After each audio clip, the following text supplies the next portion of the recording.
So we're out here on Cold Springs Farm today working on some high tensile electric fence for paddock subdivisions. And we build fence here a lot different than you'll see most places. What we do is we take a 5 to 6 by 7 foot round fence post, drive it 4 feet in the ground or until we hit rock, whichever comes first here where we're at. Usually we get them 4 feet in. Then we'll take 2 strands of high tensile electric, and I don't like to use crimps unless I have to. Every once in a while I get in a spot where for one reason or another I need to use a crimp. We hand tie our knots. I don't use any special tools. This is the extent of what I use. And if you're doing high tensile, you want one of these Knipex. I'm probably pronouncing that wrong, but one of these wire cutters. These are the absolute best. They're expensive. They're about $70 a pair, but they're the absolute best for cutting high tensile. We use I can't remember, it's 170 or 180,000 psi high tensile wire. I do not like the stronger ones simply because they're really hard to hand tie, and really you don't need any more strength than this. It's plenty stout, but there is a huge difference in how they hand tie. But anyway, we're using these bullnose insulators from Ken Cove. I just take them in here like that. I lay that in there with the tail pointing back toward the post. And I'll bend that around, bring it in tight, and then just wrap it.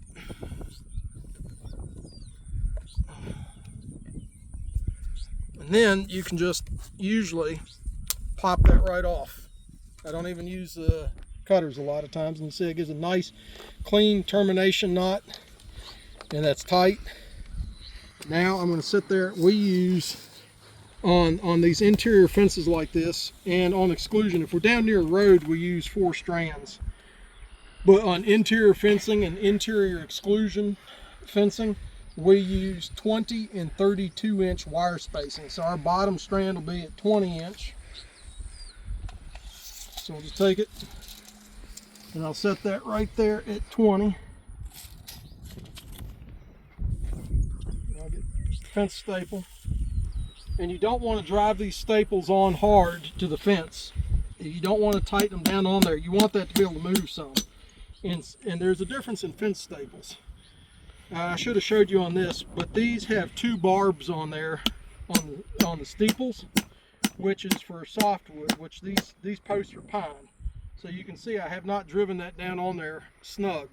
I want that to be able to move some. Now we'll take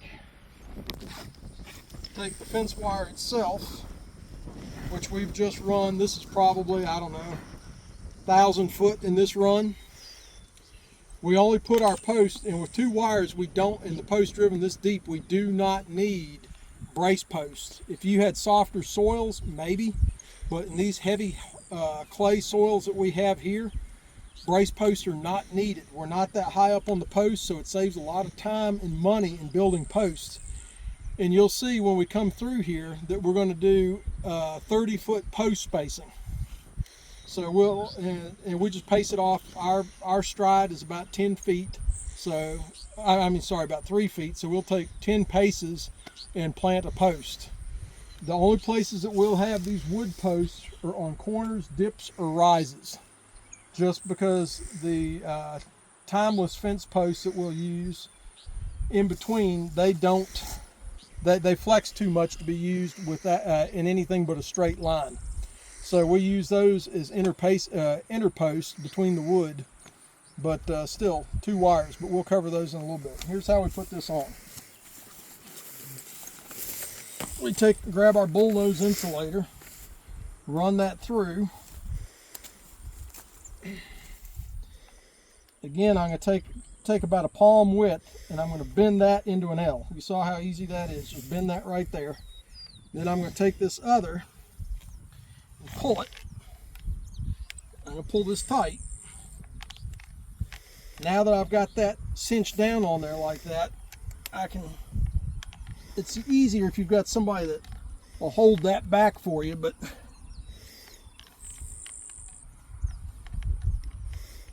these knots I have found over the years, these tend to hold better than a crimp.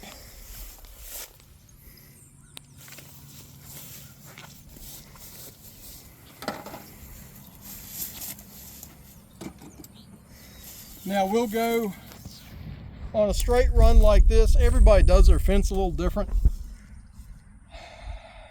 This has got enough rise and dips in it. I'll go somewhere near the middle and put one of these end strainers in each strand of fence. If it's a nice straight line and it doesn't have much elevation change in it, I'll come out a few feet from the end and put them in, but otherwise I like them toward the middle.